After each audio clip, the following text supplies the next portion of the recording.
The following is a special presentation of Tony Kurre Radio.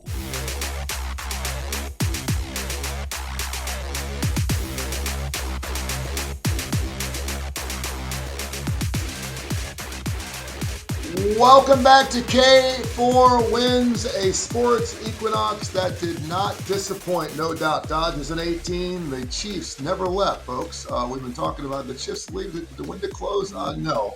And there's only 5 undefeated teams now in college football. We'll get into the AHL, NBA, Major League Baseball, and the NFL. Yesterday was only the 32nd time since 1971 that we did have the sports equinox. That was all 4 major sports playing at one time, and it was amazing. We were just talking before the show started off. Case, you made it to number 17 last night and missed the end of the ball game last night in just an absolute historical game there in Major League Baseball.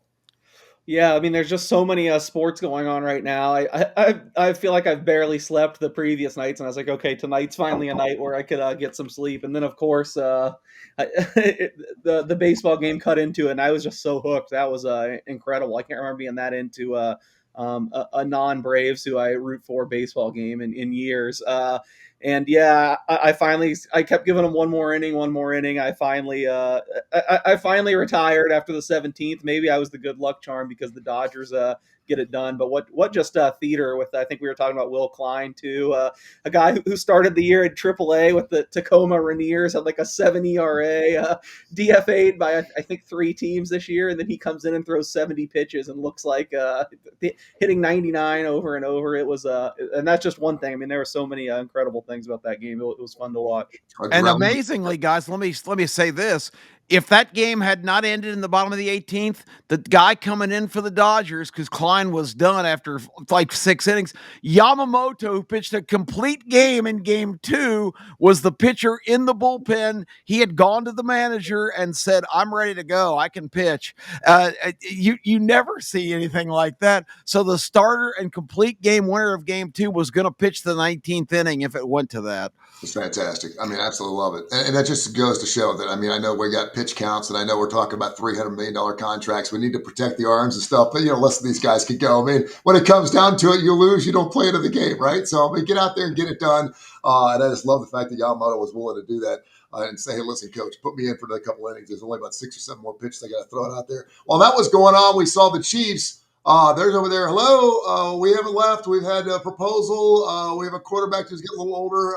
We're still a really good football team. They looked great last night against the Washington Commanders, Kai. And, of course, I know we had something posted on that game last night.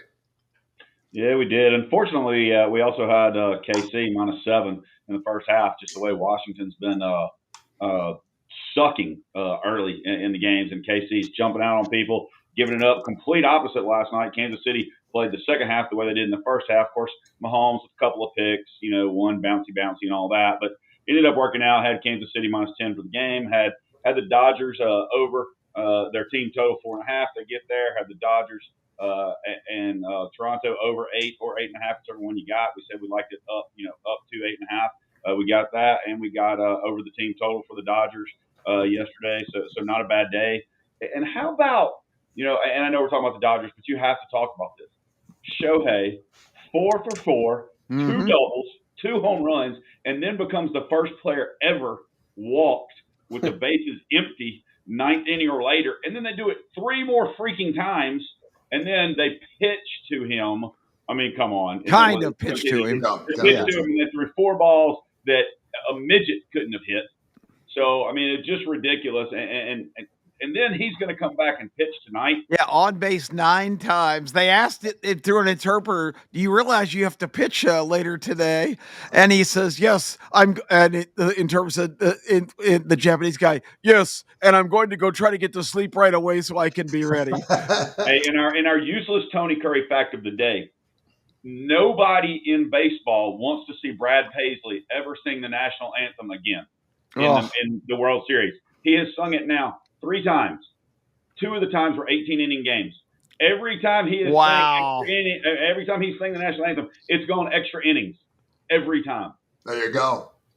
Getting your money's worth. The last time I saw a player get walked, albeit a pitcher, as many times that it had to be like Barry Bonds, the Mark McGuire days back in the late 90s, where they just were walking them almost every single time they came to bat. I think Barry, I don't know how many walks he had that one particular year, but that was, I mean, still didn't set the record that that Otani did last night, which was just fantastic.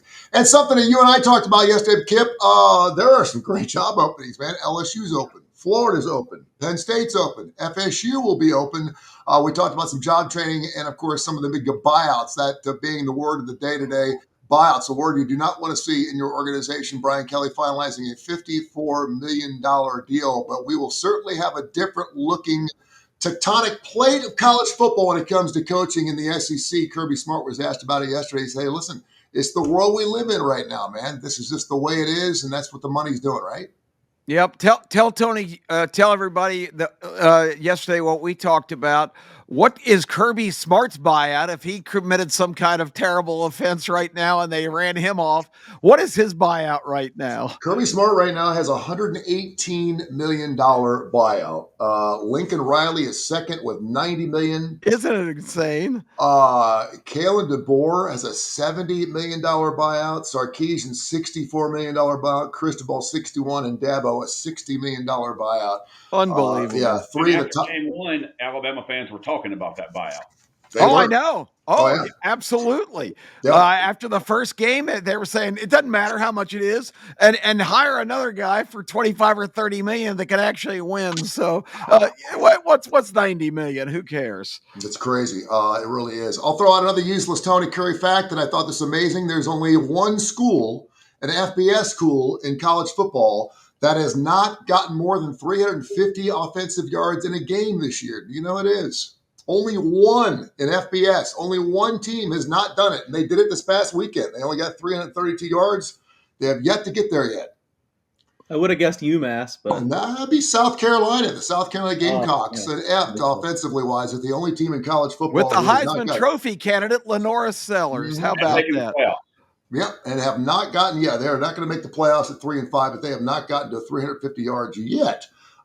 This college football season. Let's jump into it, man. We got some great games. Go ahead, Kip. You got I was just going to say those preseason rankings and the top 5 favorites for the Heisman, not too accurate this year. What? I'm so glad you brought it up, because I have Joe from Tuscaloosa. He emailed me a couple days ago. He said, I listen to the show every single week. Absolutely love it. He said, I keep hearing the fact that, the jury's still out. We're having a difficult time figuring out who's really good and their schedule, this thing. He wants to know, what are you guys' best 10 teams? Not polls, not top 10, but what are your best 10 teams? We'll try to get to it before the end of the show so we get an idea of exactly what we're looking at, because the AP poll did not change a bit, the top 5 or 6 games. And, of course, you still have Indiana sitting right there. Notre Dame's peaking up a little bit. But we'll give you our top 10 here sometime before the regular show. Let's get into it, man.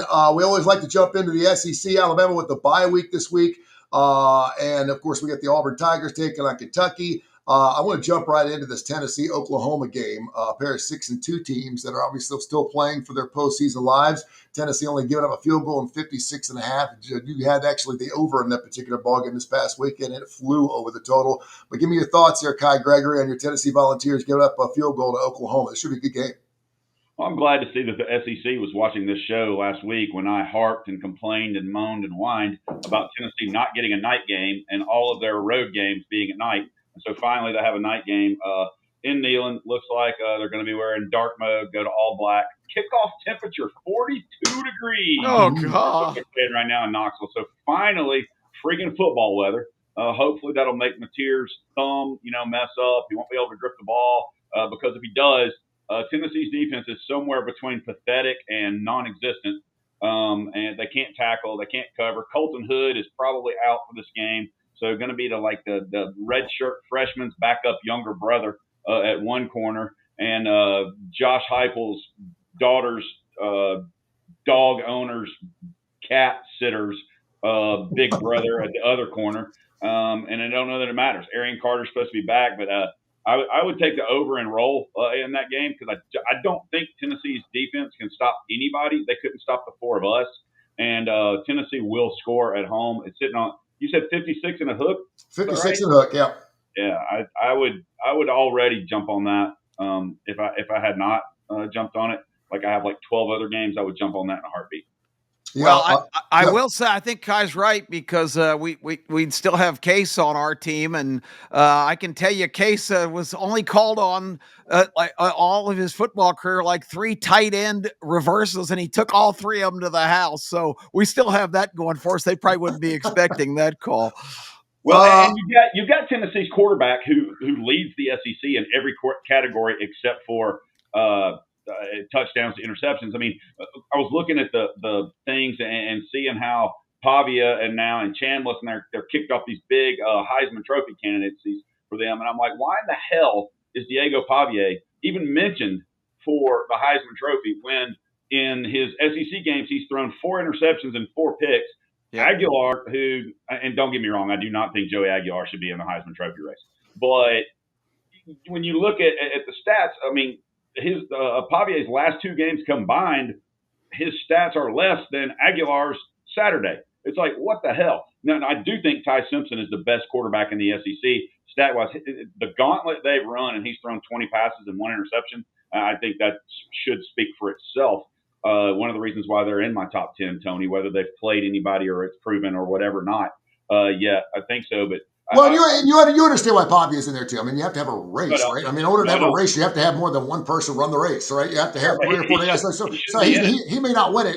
Absolutely, he may not win it. He's not in the top 50 quarterbacks in passing. But thank God, but thank God they throw him in there because it gives us something to discuss. It gives sports figures all around the country, shows to talk about. So if we don't have something to talk about, we have no show. So that game very interesting. Only catching 1.5 points at Texas. If you were lucky enough to get a -7, I was this past weekend. I'm done off Texas. I thought I was going to give it a shot. I said inside a touchdown. Somehow they got it done in OT and got the push. I was happy with the push. That means get off that team if you're happy with the push. But yeah, Texas giving up 1.5 points to Vandy this weekend, Case. That's amazing. If you had told me that line before the season started, it was 15.5. Texas 15.5 over Vandy. If you played it before the season started, now it's 1.5 points. Your thoughts? I'm actually stunned. I didn't have that in front of me. I'm surprised it wasn't more than 15.5 going into the season. To be honest, yeah, it's pretty wild. I don't know. I kind of feel the same as all you guys, and I'm not usually like this. I just let the numbers guide me. But sorry for some extra noise here. But love it. Sound like fireworks. Yeah, I have no childcare this morning. Anyway, yeah, Texas. It's just so hard to back them right now. I mean, week after week, it kind of looks like, okay, maybe now this is a spot where you can buy low on them because, talent-wise, they should absolutely have a huge advantage over all these teams, and they never quite get it done. This week, it seems like the market's really coming in on Vanderbilt. It seems a lot of speculation that Arch Manning won't be out there. I guess Arch did look good in the comeback, but are we really sure there's going to be that big of a drop-off to Matthew Caldwell with as bad as Arch has looked this year? So it's like the same story every week for me. I look at 1.5 and just say, God, Texas should win by more than 1.5, but I haven't gotten there. I haven't pulled the trigger. Luckily, I haven't pulled the trigger on Texas the last several weeks. I guess I probably, in hindsight, wish I would have last week. It would have been a win, but it definitely wasn't the right side. So this is another one I'm probably just going to stay away from, but I have a tough time making a case for Vanderbilt, even though, and I agree from a production, from a level of play, like Pavia should not be the Heisman winner. But, as someone whose main interest in this is handicapping it, there's always been like 2 avenues. It's been the ridiculous statistical production, and it's just been a narrative award. It's like who has the best story. And I think narrative wise, I mean, Diego Pavia, despite his numbers, that's why he's in it. I mean, he's on television every time you tune the TV in. He's on, and man, what a great face for his program. I mean, he looks like a football player. He reminds me a lot of Tim Tebow. He's got a bulky kind of big guy, and he's got the giant head. He does. I mean, he's a winner, man. The guy gets it done, and he's doing it at Vanderbilt. So not only that, but he's also a smart kid. He looks like that. He plays like that, and he's smart. Good night. Play ball with that kid in the front seat if you're an Alabama fan. My favorite Diego Pavia story that seems to no one when he first really jumped on my radar that no one talks about anymore is when New Mexico State beat New Mexico, and there was video of him after the game when he pissed on the 50-yard line. He's from the mean streets of El Paso. There's no telling what he'll ever do. Another interesting game too, and they're looking for a coach down there in Florida, and it's probably the best job out there right now. But they're only catching 7 against the Georgia Bulldogs, another team that I don't want to say people are sleeping on them. I meant to look and see what Georgia is actually doing in the second half of their ball games because they're a totally different team in the second half than they are in the first half of their football teams. But they're sitting there. I say Kirby Smart's got his team right where he wants them. They're going to direct the narrative. If they win out, obviously they're going to have a shot at a national title, and they're only giving up 7 on the road down there in the swamp. Kip, what's your thoughts on that? Well, it's not in the swamp; it's in I'm sorry, Jacksonville. Jacksonville. Yeah, And that makes a gotcha big part. difference. It does. If Georgia had to go to the swamp every year, that would even be more daunting. It's bad True. enough they play on the neutral field that for 40 years was named the Gator Bowl. What a total crock of you know what. Since this is a family show, but I think yeah, thank you. I think the line is about right here. This is such an emotional game, and we have seen the little bit of a bump that all these teams that replace their head coach have gotten. Tony, your squad downtown is the primary example of that because they had no pulse whatsoever, and then they knock off a top 25 team last week. So we've seen it all year. Penn State played a lot better game without James Franklin at Iowa, almost won that game, only lost by a point. Of course, UCLA had the couple of amazing games before they came back to earth last week. So that initial bump with the different administration, and I know Billy Gonzalez has been hanging around the Florida program for a couple of years, and I don't even know what his expertise is, but who knows? They might be a complete dumpster fire, or they might be totally inspired. I think the line's about right because that game is always contentious. And if you ask any Georgia fan, no matter who Georgia plays during the season, there's more angst the week of the Florida game than any other time. So, but Kirby's tried to defeat that in his tenure there. He says he thinks about playing Florida 364 days a year. So hopefully his team's in that same mindset. And Gunnar Stockton, of course, another one of those guys that has come on over the last several weeks. And again, a lot of it has to do with the fact that, you go 3 touchdowns and 3 picks, but if your team's winning football games at this point in the season and you got a shot to play for a national title, chances are your quarterback's going to be in the Heisman Trophy hunt for sure. Another interesting game, too, and it's funny because I've got a ton of friends of mine who are Auburn fans, and they will not say they're rooting to lose. They will not ever say that because they're in the family, and the family's got the culture, and the culture is all about winning down in Auburn. I get that. But even Hugh Freeze can't get this shit right because a lot of people were hoping he'd hang the big L again this weekend. Another reason to fire him at the end of the season. What does he do? He goes out there and gets the victory. And so now our fans are like, geez, Louise. We didn't want you to win, and now he gets the victory. And now, of course, he's got the Kentucky Wildcats, another team that if they come in and beat you at home, he's back. His head's back on the chopping block. Oh, for sure. Their heads are rolling at 10.5, but it should be an interesting ball game for the Auburn Tigers. It's a perfect setup getting case too, where you would think the Auburn Tigers are maybe one of the best 3 or 4 lost teams in the country, I guess. What do they do against the Kentucky Wildcats? I bet Auburn -10. I'm going to be pretty displeased if the game comes out and Jackson Arnold's at quarterback again. I know they haven't committed to one guy, but I think I've seen enough of the Jackson Arnold experience. I'd be happier if Ashton Daniels was back there. I just don't think very highly of Kentucky, and I think one of their bigger problems is they don't have much depth compared to the other teams in the conference. And now we're getting to the mid to the end point. There's some guys beaten up, and you've just got like replacement level guys out there. So clearly Auburn hasn't quit to come back in that game last week. Although Arkansas had almost 10 yards per play on them. If you run that game again, I had Arkansas +1.5. I would bet that even bigger if I had it again. So I don't really upgrade Auburn off of last week's performance, just off of the potential quarterback switch, which I think is needed. And I just think man for man that this team's a lot stronger than Kentucky. So I still see there's some 10s in Vegas. We even have 111, some 10.5s. 10's pretty key, so I wouldn't go higher than 10. But if you could still get an Auburn -10, I don't mind laying it in this one. Let's rip around the league, man. Let's find out what you guys are all seeing here on a Tuesday before week 11 coming up here. We got Cincinnati, Utah, sneaky good game. You got Oklahoma, Tennessee. You've got South Carolina, Ole Miss. You got Duke, Clemson. Clemson giving it 3.5. It's unbelievable. You got Ohio State, Penn State, Ohio State. Obviously, is the number one team in the land or close to it. And of course, Penn State's fallen off the face of the earth. It's a 20.5-point line. My UAB Blazers catching 12.5 against the UConn Navy. North Texas, a 7-0 against a 7-1, a 6.5-point line. You also got Arkansas, Mississippi State, among other great games. We'll start with Kip Keefer. Kip, what are some games that really pop out to you this weekend? I mean, just a first glance for me, a couple that I've noted here. I think in the SEC, there's some compelling games. I'm just not a Vandy believer. I thought Missouri, especially after Prbula got hurt in the second quarter with a broken leg, and I feel bad for that kid. And you don't want to see any kind of gruesome injury like that. But with a true freshman, that game went not only down to the wire, it went down to the 6-inch line, because a lot of people don't realize the last heave of the game that would have tied it was actually ruled a catch just outside the goal line. He came down with the ball and 6 inches away from pay dirt and a tie game, but they call it a catch, but say he's short of the goal, did not break the plane. So game over. Sorry, time has run out.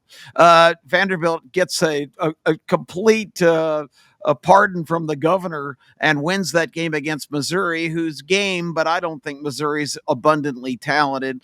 I just, I don't like Texas. I think I've been very clear on that since day one when they were ranked number one, which I thought it was an absolute travesty. And you can, like Yogi Berra, you say you can look that up. I have not been on the Texas bandwagon. I even declared 3 or 4 weeks ago on this show, Texas sucks. And I think I have been backed up by that. This back-to-back, people saying they're still in the playoff chase. Maybe record-wise they are, but perception-wise, winning overtime games at Kentucky and Mississippi State, not very impressive. And I think it needs to be pointed out too, and I'll stop the preaching here, but Texas, Arch Manning did not bring them back. He led them to the couple of scores that got them within 7, but it was stupidity by the Mississippi State coaching staff, just like the week before. The Kentucky coaching staff. Texas has one game breaker player on their roster. It's Niblett, the punt returner. And what in the world are coaches thinking to put the ball in the most dangerous player's hands when the game's on the line? They punt it right to him. He runs it back 79 yards. That tied the game. It was not a grand Arch Manning drive down the field. So, it's just stupidity. Kick the damn thing out of bounds. This is like a Deion Sanders or a Devin Hester or a Rocket Ishmael. You don't put the ball in those guys' hands when the game's on the line. It's just idiocy. So anyway, Texas is terrible, but I suspect back in Austin, they haven't been there in 3 or 4 weeks.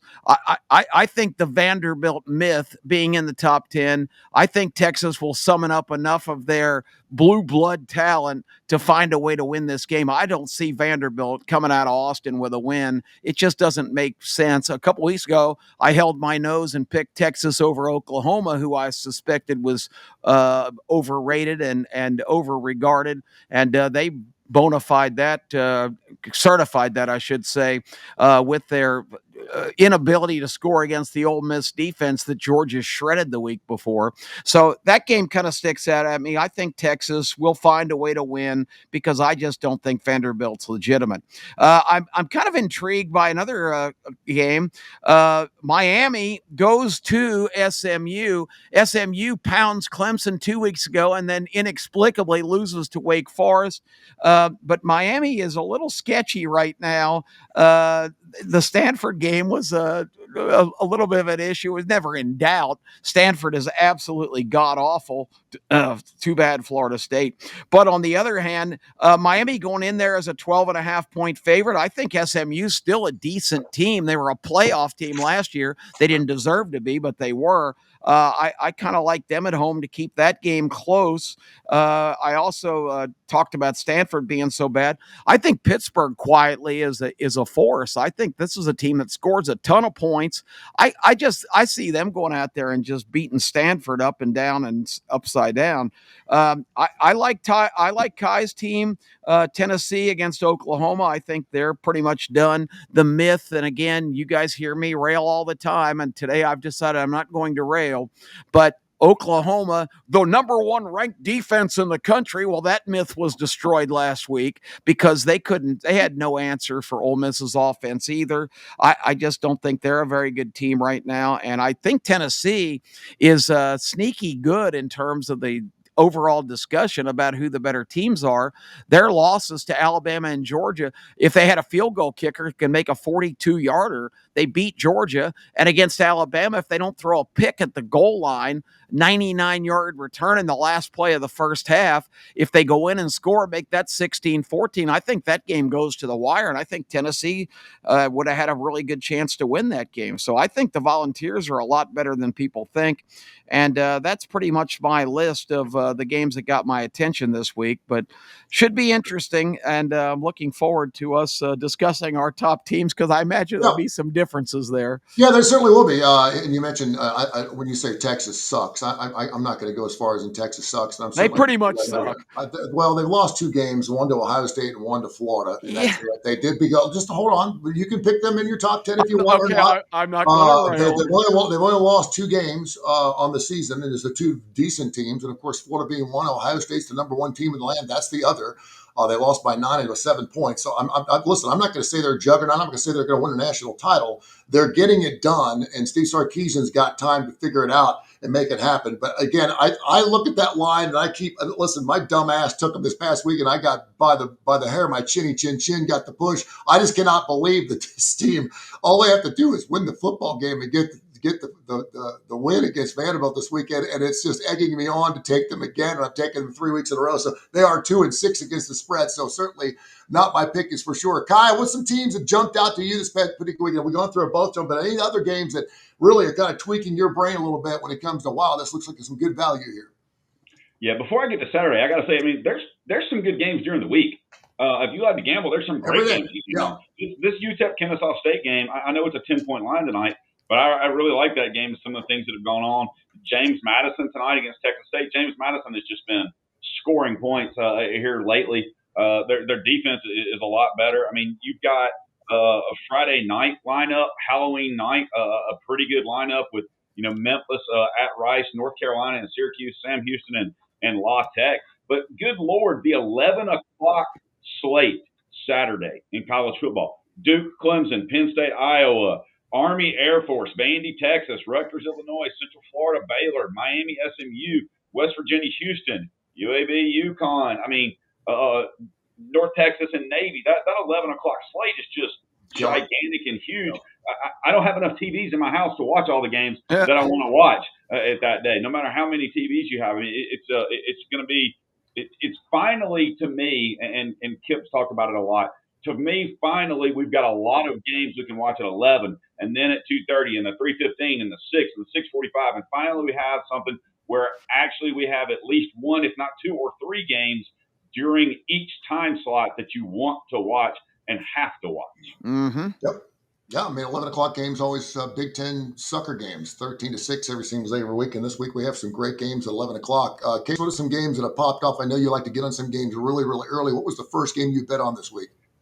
Well, I don't know if it was the first, but you guys are probably sick of me saying this. This is ever since the Arkansas game, every single week, the openers, I've hit the same team, the biggest right away, because, spoiler, when we get to the top 10, I think they're very prominently featured. People are going to say that they have 2 losses, but I slammed Notre Dame again, opening a 28-point favorite at Boston College. I love the way the Irish are heading. They've covered every game I've done this. I know a couple of you guys last week were against Boston College. I didn't join, but you kind of got Louisville's offense just isn't very inspiring, but still they outgained them by like 4.5 yards per play. They just couldn't get in the end zone. So maddening. Very misleading score.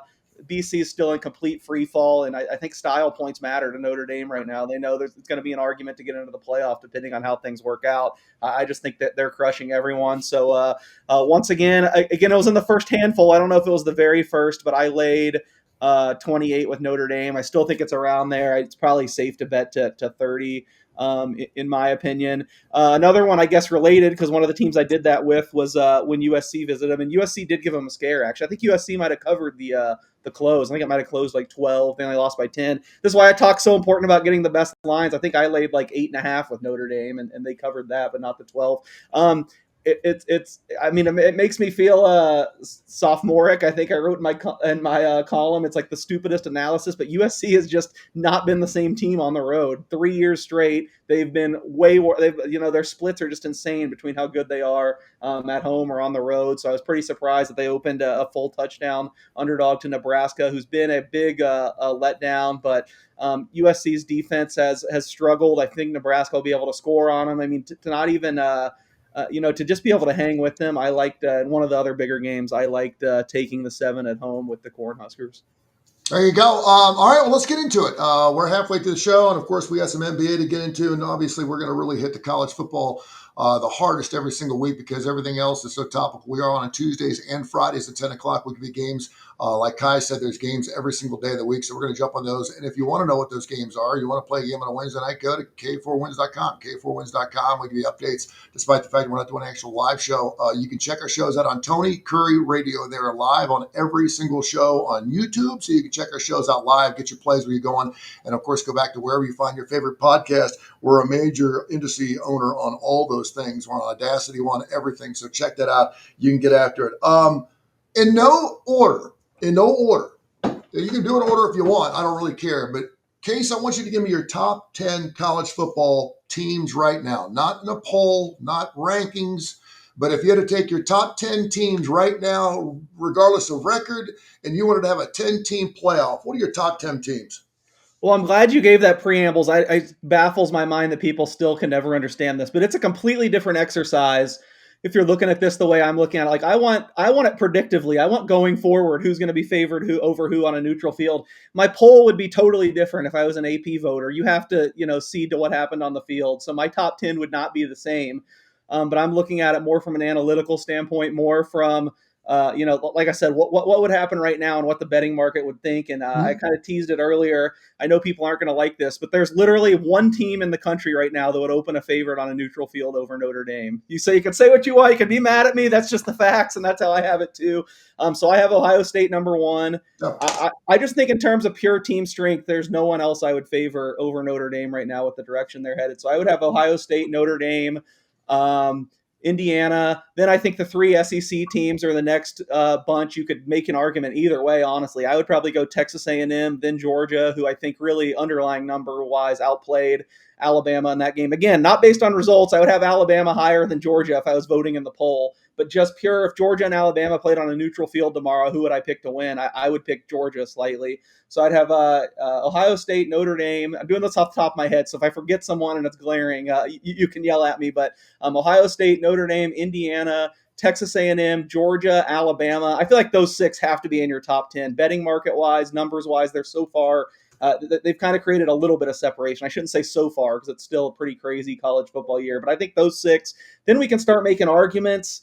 I might go with Oregon probably next. Then I honestly think Texas Tech needs to be in there. Their only loss was without their quarterback. He's going to be back this week, apparently. It's going to be interesting to watch this week if he's actually back, if he's actually healthy. Baron Morton. Seems like they might be rushing him into it because Hammond got hurt this last week. So they're really banged up is the only concern I have with Texas Tech. If they could somehow get healthier, I think they're right up there, but I'll still put them in my top 10. What would that make them? 8. Oregon, 7, Texas Tech, 8. 9, 10, man, you can make a lot of arguments. I still think I'd go Miami in the top 10. I mean, a 4 interception game and they still barely lost to Louisville. I think at the line of scrimmage, they're the best team in the nation. There's no one you're going to take in the trenches, both sides of the ball over Miami. So I'll probably have Miami at 9. 10, really tough. I guess I'm a little skeptical of Ole Miss. I know I kind of, they've won these games, and I was so high on them coming into the season. Now I'm not. I mean, they had some things go their way. They hit some explosives, but it's not like, the score is kind of misleading. It's not like they really went up and down the field on Oklahoma. They average less than 5 yards per play. Sometimes when you're hitting that many explosives, like sometimes it's going to come back to bite you. But I don't have another great option at number 10, and I do I love Trinidad Chambliss. That's my guy. So there's probably a better option at 10, but off the top of my head, I'll go Ole Miss. I'm going to go Ohio State, no doubt. You got to go Indiana. I'm starting to believe in this football team, and just based on listen, I look at lines too. I mean, it would be really interesting. You should do an article on the top 10 powerful teams in college football. In other words, teams that would be favored over whoever they play, because obviously there's going to be some teams that are outside the top 10 that would be favored to beat a team in the top 10 if, in fact, they were playing that team. I'm going to go A&M. I'm going to go Alabama. Certainly, I think they're in the mix. They're listen. You can talk about a horseshoe up their ass or whatever, but they're getting it done. Somehow they're winning football games. They beat Tennessee. They're getting it done on the road. Georgia. Listen, anytime you beat a team like Georgia on the road, I think is good. But I would take Georgia in that top 10. I think Notre Dame is the sleeper here. They've lost only 2 games this season. And one of those teams is Miami, who I would definitely have in there. I think from an offensive and defensive line, it all starts with the line. I think they're the best. They did lose that Louisville game. You talked that 4-turnover game, but they did beat Notre Dame early in the season. It was an early season game. Who knows? I totally agree with you on Ole Miss. I'm having a hard time. I have not bet on them all season long, but somehow they're getting it done. I threw something out to Kip the other day, and I was going back through some of my old 92 stuff, with Jay Barker, autograph football and stuff. They beat La Tech 13-0. They beat Southern Miss 17-10. That year they beat Miami and just wiped the board with them. And so, yeah, you're going to have a couple of those games where you're like, what the hell? Is this really a national title team? You're going to have some of those games where you're going to have to get lucky. You're going to have that horseshoe. And I think Alabama's getting there right now. I mentioned Miami, Ole Miss. Oregon is another one of those teams that I was kind of high on until they finally played somebody. They did get beat by Indiana by 10 points. They did beat Washington, which I would give a little credit to. And then I'm going to go with Texas just because they've only lost 2 teams. They've only lost to Florida. They lost to Ohio State. We're going to see what happens. If they were going to lose, I would have thought it would have been this past week. Somehow they get a victory. And again, I think Steve Sarkisian is a good coach. I don't think he's a great coach. They've got too many good players. They remind me so much of the Dallas Cowboys. They've got too many great players in too many great positions not to be playing better football. I don't know if that's coaching. I don't know if they're missing things. I don't know if Arch Manning is a total bust. I don't know what it is. But player by player, they win the box almost every single team they play. And until they start losing games, until they play and lose enough games where they're going to be out, as long as they haven't lost game number 3, I still think they're one of the top 10 teams in college football. Kai, what do you got? First off, I have to say, and I don't know how many people get to watch us live, but one of the best things about this show is watching Kip's reactions to things that Tony says. Just for the record. I mean, I am absolutely stunned that anybody would have Texas in the top 30. But that's just me. I do not have them in my top 10. I'm going to go in reverse. But, hey, there are 2 teams, and I know Case hates these things. There are 2 teams in college football that have a top 10 offense and a top 10 defense. Who are they? All I know is we need a watch along during the Texas at Georgia game. How bad is Kip going to feel if Texas beats? We need a box of watching Kip's reaction. Not going to happen. Not going to happen. We should do a Peyton Eli with Kip and Tony. We should do a Peyton this is the team that had to go to overtime against the 2 bottom feeders in the league. Kentucky, look at the difference between what Tennessee did to Kentucky and what Texas did. Tennessee put up 56 points in the game Saturday. Texas in regulation had 13. I'm not saying I would take Texas. I just want to watch your reactions during the game. That's all. And got a freshman to throw for over 300 yards against them who had never started. But anyway, the only 2 teams in college football with a top 10 offense and defense, Indiana and Texas Tech. So I'm going to go in reverse. I got a tie in 10th with Miami and Notre Dame. Even though one of them beat the other, I can't do that. 9th, I have Georgia. 8th, I have Oregon. You can say what you want, but I don't know why, but these next 2 teams just grab me by the heart. Number 7, for now, BYU. Number 6, and look at their schedules and everything. Number 6, Georgia Tech. I'm a Haynes King believer. Number 5, Texas Tech. Number 4, Alabama. Number 3, Texas A&M. Number 2, Ohio State. Number 1, $11.3 million a year. Indiana. Good grief. There you go. All right, Charlie Brown, give me your top 10. You guys are insane. Indiana has not beaten anybody. Oregon is very unimpressive. Look at their game this past Saturday night. They won 21-7. Oregon is not Oregon of the last couple of years. That's their only win of any note. They've played everything, every other team in the Big Ten. Half the teams in the Big Ten, I would say, are in the cupcake category. Their conference wins, but are you really that impressed that they're rolling up and running up scores against just horrible teams? And this week they've got the formidable challenge of battling Maryland. I mean, this league is an absolute joke. They've got 3 or 4 decent teams, about 2 middling teams, and they've got 10 really sucky bad teams in the Big Ten. I don't understand all of this love for Indiana. If they were in the SEC, they would be a 3-loss So team what's your right top now. 10? What's your top Doesn't 10? the Big Obviously, you do not have Indiana in your top 10. No, I do. I have them in my top 10. Okay, and so they are one of the top 10 teams in college football, despite the fact they haven't played shit. Yeah, Doesn't the well, Big that's Ten right. have a winning? Hold on. The Big Ten has a winning record against the SEC the last 2 years, I believe. Yeah. But that's For the not record. this I think year. Iowa and Illinois are. So- Iowa and Illinois are not bottom feeders. I actually think Iowa's been very impressive. No, I put them in the middling category. But you want me to rattle off the bottom feeders? Rutgers, No. Maryland, Northwestern, Purdue, UCLA. we want the top They 10. haven't We beat want the any of top those 10. teams. They play Maryland this week. They beat Iowa, Illinois, and I mean, I expect you to bet your pension when Ohio State's a 3-point favorite over Indiana in a few weeks, and whoever they play in the playoffs. I'm telling Well, they don't you play. That'll have to be in the championship game because, of course, Ohio State doesn't play Indiana or Oregon this year. All right, here's my top 10. I'm starting in the SEC because the SEC is so vastly superior, and I know I'm a homer, but it's just common sense this year. So I've got Texas A&M right now that you have to go with them. I'm not doing it in order too. I'm following instructions. Yeah, I'm just giving you my top 10. Good. I'm not going to. There's too much order. left No in the order. season. No All right, so order. Texas A&M, I've got Alabama. I have Georgia, definitely. Ole Miss, absolutely, positively. This is the most potent offensive team in the country. This team can score on anybody. Their defense sucks, but Oklahoma looked like a formidable challenge, and the Ole Miss front held up and pretty much stuffed Oklahoma's running game, made them one-dimensional. I think Ole Miss is definitely one of the 10 best teams in the country, and right now, if a playoff berth, if taken away from them, would be an absolute travesty. I've got Georgia Tech. I'm right with Kai on this. Haynes King, he definitely should be getting Heisman Trophy consideration. I know he's in his 11th year in college football, but this guy, Bobby is in his 12th and asking for his 13th.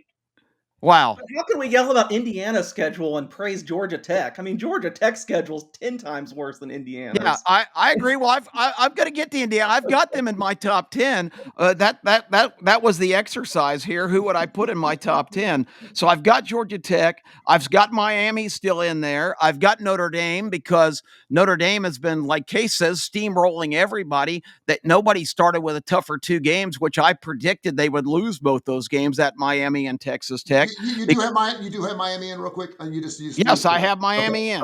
Okay, I've just got a couple more. I've got Notre Dame in. Yep. I've got, of course, Ohio State and Indiana as we get to the Big Ten grudgingly. I don't think Ohio State's played anybody of note because I don't consider Texas of note. And Indiana, their signature win again is against Oregon, who I don't think is that good this year. And my 10th team is Texas Tech because I just think the upside of this team is pretty severe. And, I really think maybe we haven't even seen their best play yet. We'll see if their quarterback coming back this week. And I've got these teams right on the fringe. Tennessee, Oregon, and Louisville are all teams that I would consider. So that's. I would argue with Tony what he said about Texas, man for man, and everything. If Texas Tech is healthy, who has a better roster, position by position, everywhere with what they've done? Who has a better roster than Texas Tech? Or Case on a neutral field, what would Texas line be? Their line plays fantastic. God, Texas just gets so much respect. I actually have Texas Tech a favorite right now, so I think they'd be like at full strength. They'd be like a 3-point favorite, but I wouldn't be surprised if I was wrong. As Texas has still gotten a lot of respect. This was a fun exercise. I was kind of skeptical as I was doing off the top of my head, but we were all really similar. I just think you guys are.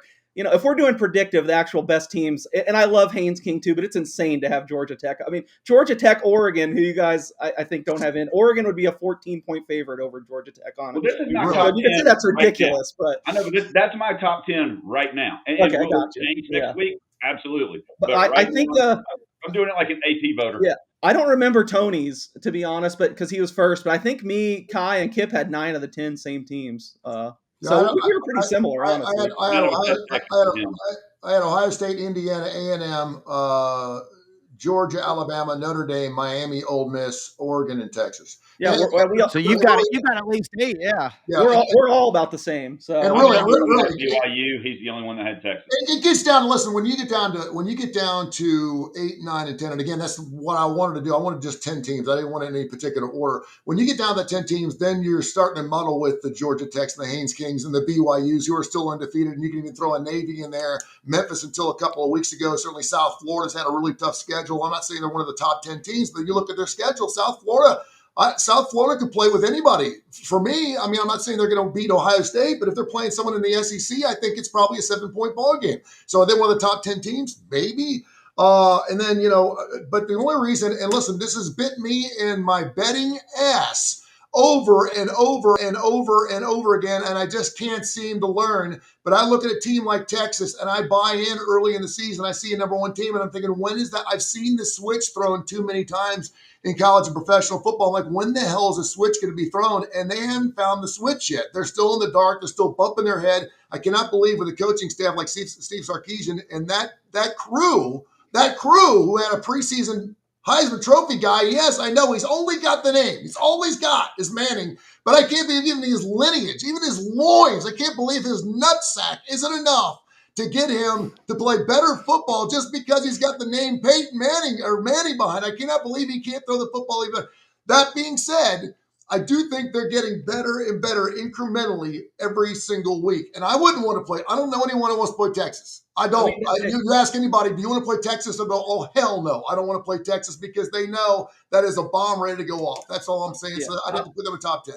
I'm a little more skeptical, I think, of you at this point, but I will say, I mean, they have 20 plus guys that are going to be in the NFL if you go back this year. So if you're playing an upside play that it clicks all together at some point, that still makes sense to me. I just haven't seen it yet, and I'm sick of being let down week after week. I hear you. They can't run. They can't run the ball. Their quarterback is not ready for prime time. I would have never taken 7.5.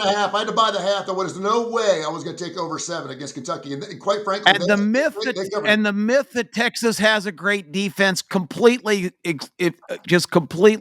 blown to shreds this weekend as Mississippi State ran up and down the field and put up 38 points. Yeah, until that game, I think they were averaging like 7 points a ball game. Mississippi State definitely did figure something out this weekend against that Texas defense. So if you want to figure out how to beat the Longhorns, man, go check out that game because that tape is invaluable. It's an unbelievable.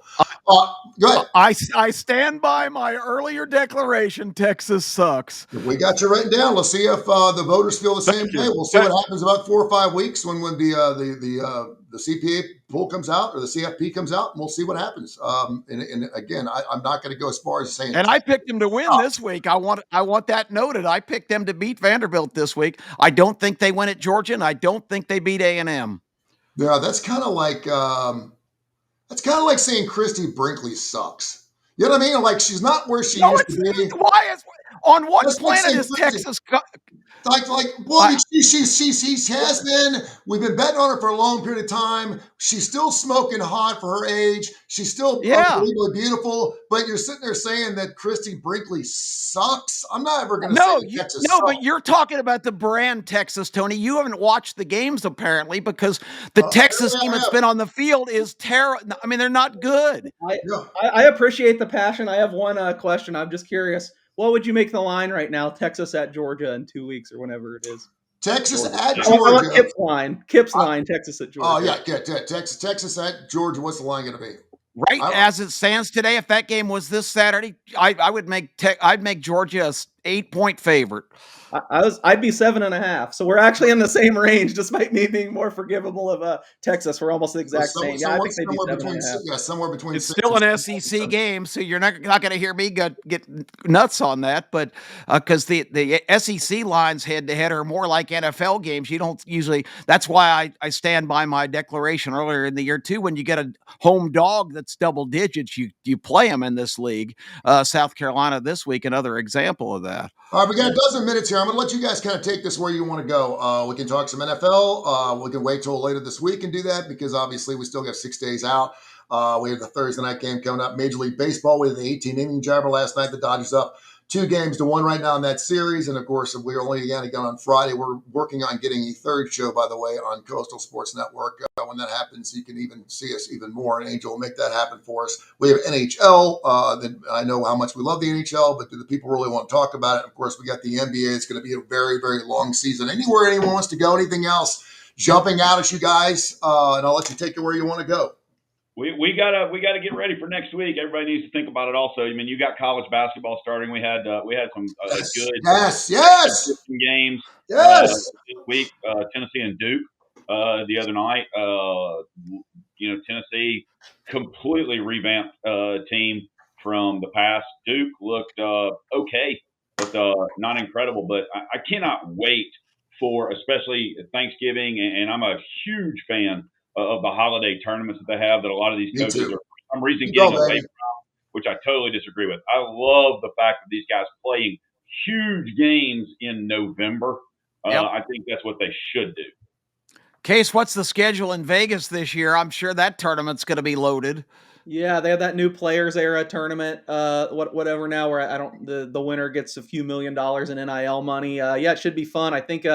I don't think Alabama was in it last year. They're not in it this year, but Kansas, my alma mater's in it. UNLV, the two teams I probably follow the most, just having to out of professionally and personally, they're both in it. I can't remember who else is in it. College basketball is the one I really love it, and I think it's probably the easiest of the major sports to beat if you're paying attention. But it's the one sport where I don't have the manpower to do a lot of work before time getting ready for NBA and NHL. So I am betting it every day, but I'm kind of trying to get up to speed as it happens. I had a bunch of teams to win the title already at the end of last year. And kind of reading the tea leaves of who's going to go, who's going to stay, who's going to have a good transfer portal class. But as far as giving any other big thoughts, I'm probably not your guy right now, but I'll be learning as we go, and I am definitely looking forward to it. Although it seems exhausting right now with every other sport going. It's impossible. You guys are definitely PhDs compared to me. I've already declared don't talk to me about the NBA till after the Super Bowl. I don't know how everybody finds time for all of this action. It's unbelievable.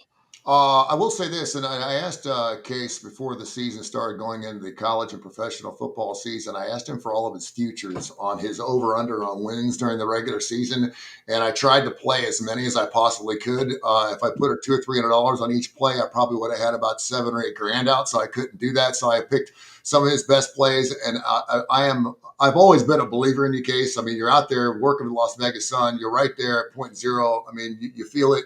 There's something to be said about your eyes and about your ears and about the smell of a particular team. And I think you're the best of the best. You obviously have the lineage coming from your old man. Your old man's been doing it for years. But right now you're hitting about 75% rate if things play out the way they are. So kudos to you, Savard. I don't want to jinx it. It's the first time that I've actually played that many futures. I'll usually play 1 or 2 futures. I'll play a NASCAR futures. I'll play something where I feel like I'm getting some value. I've never played that many out there, but kudos to you so far, and let's see what happens. But right now, it's holding true for the most part. And I'm looking at some of us going, man, that seems really, really low. But for every time you've got one, say, and I played the Clemson over 9.5, and of course that came back to bite my ass.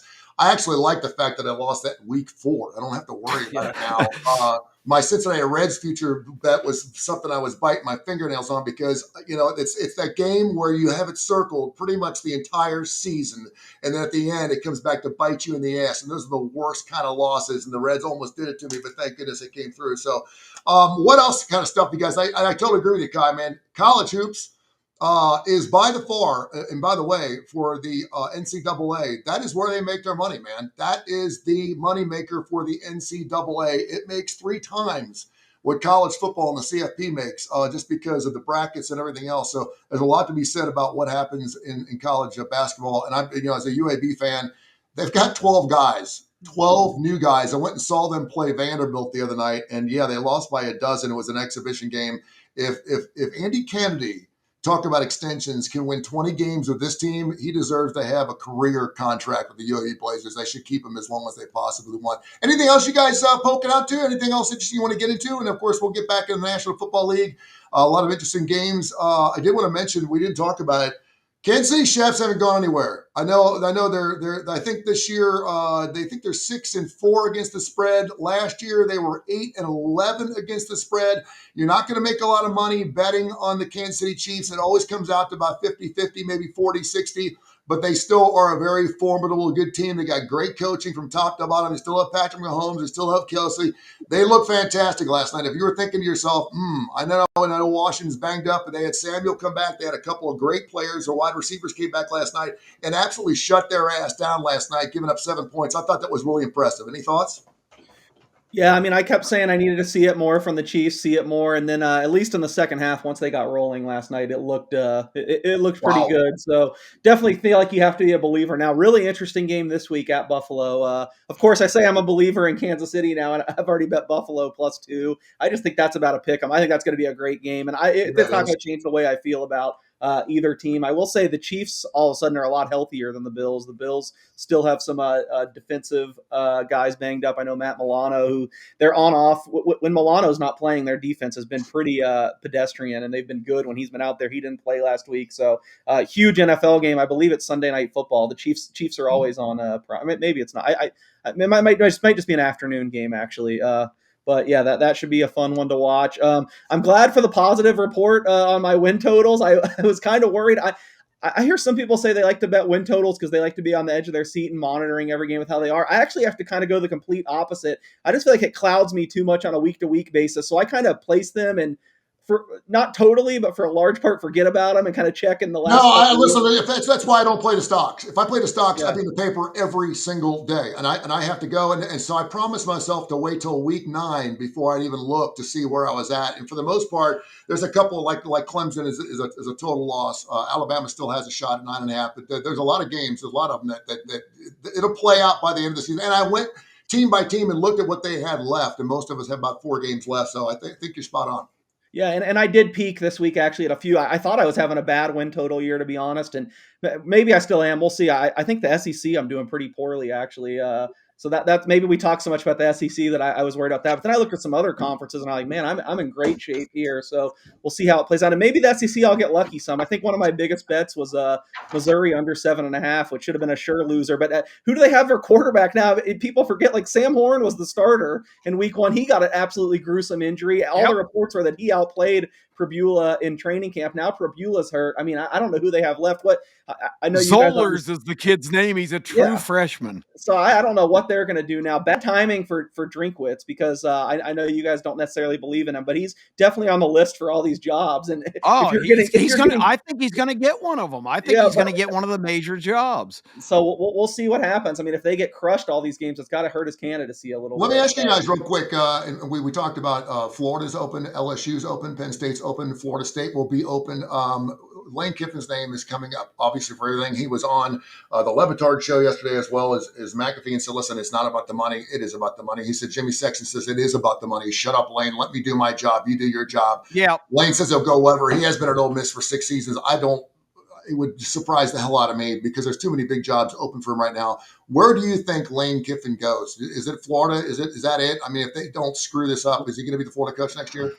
Lane Kiffin will be head coach at the Florida Gators next year. You can take it to the bank. Okay. Anybody else got any thoughts on that? I will say this: if you're Auburn, you do not want to fire Hugh Freeze right now because you're not going to get the first 5 guys. They're going to go to Penn State. Nope. I don't know if you get him anyway. We talked about that yesterday. Kip and I talked. Auburn, we went through the listing. Well, they're not going to get Kiffin. I'm talking about anybody. Yeah, I know. In your top 5 coaches out there. I personally, there's a lot more money. If I was Lane, I'd hold out and I'd want the LSU job. But I have talked to some people and they said Ole Miss is going to throw the farm at him. Yeah, and listen, can he win a national championship at Ole Miss? Damn straight he can. He can. I mean, we're talking about him right now. He's got a couple things he's missing now, defensively speaking. But like a defense, the question is, can you win a national title here? And the question is, and the answer is yes. You can win a championship at Ole Miss. It would take a lot. They don't have the best facilities. They do have the Grove, though, and the best. When's the last time they won one? They got the best, hottest women in all of college football in the Grove. Just walk to the Grove one day and just put your neck on a swivel and make sure the kids aren't around. Wear some sunglasses because your neck's going to hurt about a half an hour if you walk to the Grove. It is fantastic. It's fun. Well, that's probably a deficit. SEC championship, not a national championship. When's the last time they won an SEC championship? They haven't. Enough said. Yeah, but when was the last time they had the hottest coach in college football? Never. I'm talking about them winning a national championship. They haven't ever won an SEC championship. They're not going to win. He's not going to win one there. Yeah. Period. I think he's done an amazing job at Ole Miss, and I think conceivably, I mean, I'm not going to say it's impossible. I think it's improbable. I think the thing that really hurts them is all the reporting is that, and I believe it, just reputation-wise, they don't have the money of these other schools. So then if you do throw the bag at Lane Kiffin and get him to stay, that's going to take away from your ability to pay all these guys on the portal and get all this talent. So I get, from a security standpoint and all this, that he could stay there. It's a great fit. But, man, I'd be worried if I took $100 million or whatever, then how much money do we have left to go get players that can let me compete at that level? By the way, Lane Kiffin's buyout, $36,600,000 if he's fired today. And that is on the low end of some of these big buyouts. So pretty amazing stuff. It's going to be fantastic here. Hey, guys, we'll do it again coming up on Friday, 10 o'clock Central Time right here. And special thanks, of course, to SR 1029 The Game, also, of course, Coastal Digital Sports Network, and Tony Kurre Radio. You can hear the show live on the Tony Kurre Radio app, not to mention, of course, wherever you get your social media. We are all over that on Facebook, on Instagram, and more, and we'll get after it again on Friday, get some more NFL action. It's going to be a fantastic week. Just take it in, guys, because it's going to be over before you know it. We only got 4 more weeks of college football left. I can't believe the season is flying by as fast as it is, and I thank you for all your hard work and your dedication to the show. Thank you, gentlemen. Sir!